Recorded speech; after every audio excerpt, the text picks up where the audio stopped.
সেটাও তৈরি করে দেওয়া হচ্ছে। 9,75,000 বাড়িতে পানীয় জল ইতিমধ্যেই পৌঁছানো হয়েছে। বাদবাকিটাও আমরা পৌঁছে দেবো আশা করি 2025 সালে শেষের মধ্যে এটা হয়তো হয়ে যাবে। আমি দু একটা কথা আপনাদের বলি, বেশি কথা নয়। প্রচণ্ড গরম, মুকুটমণি ভালোই বলেছে। প্রতিদিন সংবাদপত্র খুললে আমি দেখতে পাচ্ছি কতকগুলো বিজ্ঞাপন। আমি আপনাদের কাছে জিজ্ঞেস করব, টাকা থাকলে বিজ্ঞাপন দেয়া যায়, কিন্তু আদৌ কি সব বিজ্ঞাপন সত্য হয়? আপনাকে যদি কেউ বলে আপনি বিষ খান, আপনি কি খাবেন? কিছু কিছু বিজ্ঞাপনে বিষ আছে, সেগুলো পান করতে নেই। এবার যদি আমি মা বোনদের জিজ্ঞেস করি, ভাইরা তো আছেনই, এই যে প্রধানমন্ত্রী বলছেন আপনারা সবাই বিনা পয়সায় বিদ্যুৎ পাচ্ছেন, পান? পান? যদি পান বলেন হ্যাঁ, বরঞ্চ আমার জানা আছে আমাদের গভর্নমেন্ট 30 ইউনিট করে, যারা খুব গরিব 100 ইউনিটের 3 মাসে পয়সা নেয় না। এটা আমাদের গভর্নমেন্ট। আপনাদের বাড়িতে বাড়িতে বিদ্যুতের বিল যায় না? अरे नरेंद्र मोदी जो बोलছে विद्युत का बिल नहीं लगेगा, नरेंद्र मोदी के ভোট দিন। কি আমি কি মিথ্যে কথা বলছি না ওরা মিথ্যে কথা বলছে? কি মা বোনেরা, কি ভাইরা, কোনটা সত্যি? বলছে গ্যাস দিয়ে, বলছে বাড়ি বাড়ি গ্যাস যাবে। বাড়ি বাড়ি গ্যাস গেছে না গ্যাস বেলুন গেছে? বিনা পয়সায় গ্যাস পেয়েছেন কজন? বিনা পয়সায় গ্যাস পেয়েছেন কজন? আরে মা বোনেরা তো কথাই বলছে না। গ্যাস পেয়েছেন বিনা পয়সায়? মোদির গ্যাস, তার মানে এটাও গ্যাস বেলুন। বিদ্যুতের বিল যাবে না, এটাও গ্যাস বেলুন। বিনা পয়সায় জল দিচ্ছেন, এটাও গ্যাস বেলুন। বিনা পয়সায় রেশন দিচ্ছেন, এটাও গ্যাস বেলুন। কেন? আপনাদের এবার আমি বলি। আমরা 9 কোটি লোককে বিনা পয়সায় চাল দিই। আমরা ইলেকশনের আগে বলেছিলাম লক্ষ্মীর ভান্ডার করব, করেছি। আমরা বলেছিলাম কৃষকদের 10,000 টাকা ভাতা দেব, দিয়েছি। আমরা বলেছিলাম স্মার্ট কার্ড করব 10 লাখ টাকার, করেছি। আমরা বলেছিলাম 5 লাখ টাকার স্বাস্থ্যসাথী কার্ড করব, করেছি। এবার মোদি বলেছিলেন 15 লক্ষ টাকা করে দেবেন, দিয়েছেন? কত লক্ষ পেয়েছেন? তাহলে 10 বছর ধরে শুধু মিথ্যে কথা বলে ভোট নিয়ে যাবে? শুধু প্রতারণা, শুধু ছলনা। ইলেকশনের আগেই বললে 19 সালে পাশ হয়েছে আইন, 3 বার পর পর ভোট জিতলো তার পার্টি, জেতার পর বলছে তোমাদের জন্য কে আইন নোটিফিকেশন করলাম। আমি প্রথম দিনেই ধরলাম এর গুরুত্বটা কোথায়। কোথায় লোকে অ্যাপ্লাই করবে, কি করে করবে, কতদিনে পাবে? সব মিথ্যে কথা, গ্যাস বেলুন। আপনি যেই ক্যাতে অ্যাপিল করবেন পরের দিন আপনি বিদেশি, অর্থাৎ আপনার আধার কার্ড বাতিল, আপনার প্যান কার্ড বাতিল, আপনার রেশন কার্ড বাতিল, আপনার স্কুলের কার্ড বাতিল, আপনার চাকরির কার্ড বাতিল, আপনার সম্পত্তির কার্ড বাতিল। তাতে নরেন্দ্র মোদীর কি যায় আসে?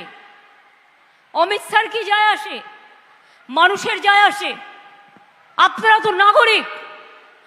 আপনাদের ভোটে নরেন্দ্র মোদী যদি জিততে পারে, আপনাদের ভোটে যদি আমরা জিততে পারি, আপনাদের ভোটে যদি পঞ্চায়েত জিততে পারে, যদি জেলা পরিষদ জিততে পারে, যদি মিউনিসিপ্যালিটি যদি জিততে পারে, তার মানে কি আপনাদের প্রত্যেকের ভোটাধিকার আছে, তার মানে তো আপনারা নাগরিক। কি আপনারা নাগরিক তো? তাহলে নতুন করে নাগরিকত্ব প্রমাণ দিতে হবে কেন? প্রথমে বলল কে, এবার চলছে এনআরসি।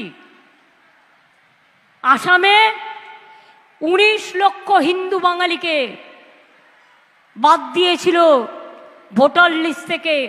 আমি সেদিনও আসামে গিয়ে শুনে এলাম তাদের দুঃখের কাহিনী। এখনো ডিটেনশন ক্যাম্পে পড়ে আছে। আমি আপনাদের একটা কথা বলতে পারি, মোদির মতো মিথ্যে কথা বলা আমার কাজ নয়। আপনারা যদি জোর করে আমায় বলেন দিদি এটা অ্যানাউন্স করুন, আমি পারবো না করতে। তার কারণ আমাকে দেখতে হবে আদৌ আমি করতে পারবো কিনা। আমি যেটা করতে পারবো সেটা মানুষকে বলবো, যেটা আমি করতে পারবো না সেটা আমি না দেখে এসে বলতে পারবো না। আদৌ আমার টাকা আছে কিনা, আদৌ আমি দিতে পারবো কিনা। রেশন আপনাদের বন্ধ হয়ে যাচ্ছিল জানেন। নিয়ম হচ্ছে আগে অনেকগুলো ট্যাক্স ছিল, রাজ্য সরকার ট্যাক্স তুলত, কেন্দ্রীয় সরকার ট্যাক্স তুলত, আর এখন একটাই ট্যাক্স, সেটা হচ্ছে জিএসটি ট্যাক্স। রাজ্য ট্যাক্স তুলতে পারে না, কেন্দ্র সব ট্যাক্সটা তুলে নিয়ে চলে যায়। আমাদের ঘাড়ে কত পড়ে রেশনের জন্য? 9,000 কোটি টাকা। আর কেন্দ্র যে টাকাটা আমাদের কাছ থেকে তুলে নিয়ে যায় তার জন্য ওদের শেয়ার হচ্ছে 7,000 কোটি টাকা। তার মানে এক বছরে বিনা পয়সায় রেশন দিতে গেলে আমাদের লাগে 16,000 কোটি টাকা। এই 2 বছরে মোদি সরকার 12,000 কোটি টাকা দেয়নি। যদি না দিয়ে থাকে তাহলে সংখ্যাটা কত হলো? 9 আর 9 18 প্লাস 12, অর্থাৎ 30,000 কোটি টাকাটার পুরোটাই রাজ্য সরকার দিয়েছে। এবং তাই আপনারা বিনা পয়সায় রেশন পান। মোদি মিথ্যে কথা বলছেন, ওরা ভাওতা দিচ্ছেন, ওরা প্রতারণা করছেন। প্রত্যেক দিন সকাল থেকে সন্ধ্যে মিথ্যে কথার বিজ্ঞাপন। আর 100 দিনের কাজে গরিব মায়েরা, গরিব ভাইয়েরা যারা মাথায় করে ইট তুলে বেড়ায়, মাটি তুলে বেড়ায়, তাদের টাকা দিল না। 3 বছর ধরে তাদের মাইনে দিল না। কি দেশ কা প্রধানমন্ত্রী সচ্চা হ্যায়? अच्छे दिन आएगा। কত अच्छे दिन? 100 দিনের কাজ বন্ধ। কত अच्छे दिन? 15 লাখ টাকার একটাও নাই। কত अच्छे दिन? নোটবন্দি নিয়ে কালো টাকা ফেরত এলো না। কত अच्छे दिन? বিনা পয়সায় ফুটছে চাল, বিনা পয়সায় পাচ্ছেন চাল, আর 1000 টাকা গ্যাসে ফুটছে বিনা পয়সার চাল। বাহবা নন্দলাল।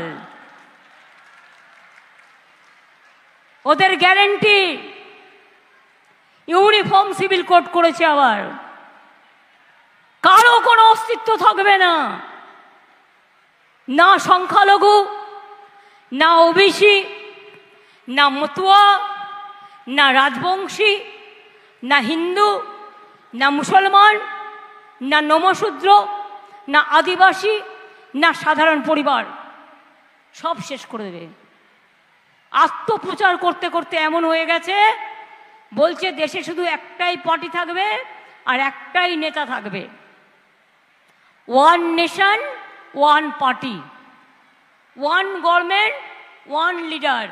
বাদ বাকিদের সব পুড়ে দাও জেলে। গণতন্ত্রটাকে জেল বানিয়ে দিয়েছে। সারা পৃথিবী আজকে ছিছি করছে। আমি মুকুটমণির সাথে একমত। আজকে চুন্নি নদীতে যে ময়লাটা আসে, কেন ইন্ডিয়া গভর্নমেন্ট এটা বাংলাদেশ সরকারের সাথে টেক আপ করবে না? আমি তো নিজে অনেকবার বলেছি। আত্রেই নদীর ওখানে বালুরঘাটে পুরো বাঁধ বানিয়ে দেওয়া হয়েছে। দক্ষিণ দিনাজপুরের বালুরঘাটের লোকেরা পানীয় জল পায় না। তো কেন বিচার হবে না? যত কিছু সাফার করবে আমাদের লোকেরা। এরা বাঙালি বিদ্বেষী, বাংলাকে পছন্দ করে না। আর বাংলায় যারা অবাঙালিরাও বাস করেন, যারা আমাদের এখানে চিরকাল আমাদের মতো থাকে, তাদেরও এরা ভালোবাসে না। এদের কাজ একটাই, নেই কাজ তো খইভাজ, শুধু মিথ্যে কথা বলে বেড়াও। কি মা বোনেরা, খেলা হবে?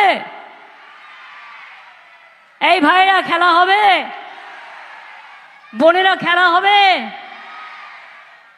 কদিন ধরে খুব সন্দেশখালির সন্দেশ দেখাচ্ছিল, আজ বেরিয়ে গেছে, কলসি ফুটো হয়ে গেছে।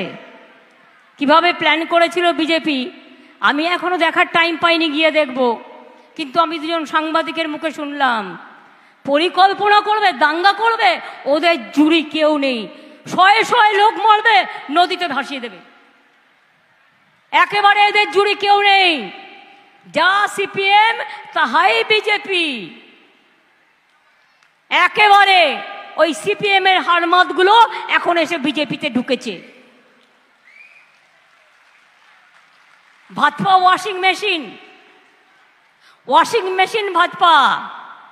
সিবিআই থেকে বাঁচতে চাও, ভাজপায় চলে যাও। ইনকাম ট্যাক্স থেকে বাঁচতে চাও, ভাজপায় মাথা গলাও। মুকুটমণিদের সাহস আছে, এরা সব দুরম্বরী কাজ করেনি বলেই এরা আজকে ভাজপা ছেড়ে তৃণমূলে এসছে। তৃণমূলকে দবানো অতখানি চারটিখানি কথা নয়। লক্ষ্মীর ভাণ্ডারের মা বোনেরা জেনে রাখুন, শুধু 60 বছর পর্যন্ত নয়, এবারেও 6 লক্ষ মা বোনেদের মনে রাখবেন যে আমাদের যেটা হয়েছিল সেটা হচ্ছে 6 লক্ষ মা বোনেদের 60 বছর বয়স হয়ে গেছিল, তারা ভাবছিল আর তো পাবো না। আমি তখন ভেবে চিন্তে সিদ্ধান্ত নিলাম, কন্যাশ্রী যদি স্কুলে 1 হয়, কলেজে 2 হয়, বিশ্ববিদ্যালয়ে 3 হয়, তাহলে লক্ষ্মীর ভাণ্ডার 60 বছর পর্যন্ত লক্ষ্মীর ভাণ্ডার 1, আর 60 বছরের পর যতদিন বাঁচবে ওটাও লক্ষ্মীর ভাণ্ডার, ওটাও লক্ষ্মীর ভাণ্ডার 2। এটা মা বোনের সম্মান, মা বোনেদের আত্ম অহংকার। তাঁত শিল্পীদের জন্য আমরা অনেক কাজ করেছি, নতুন করার বলা অপেক্ষা রাখে না। তাঁত সাথীদেরও আমরা সাহায্য করেছি, একটা কৃষক মারা গেলেও আমরা সাহায্য করি।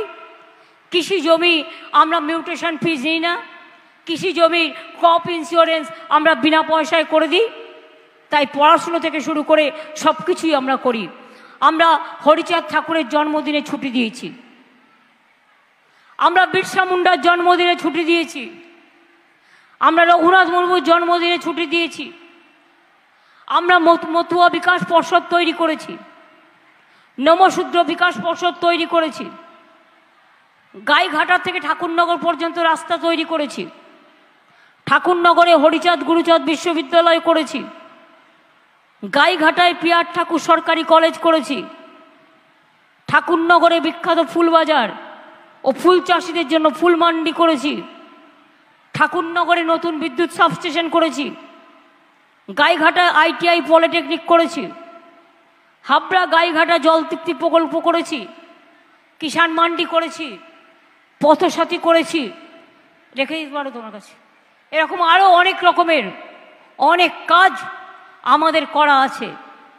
কিন্তু যেহেতু এটা বাংলার ইলেকশন নয়, তা সত্ত্বেও আমাদের কাজ কিছু বলার আমি বলে গেলাম।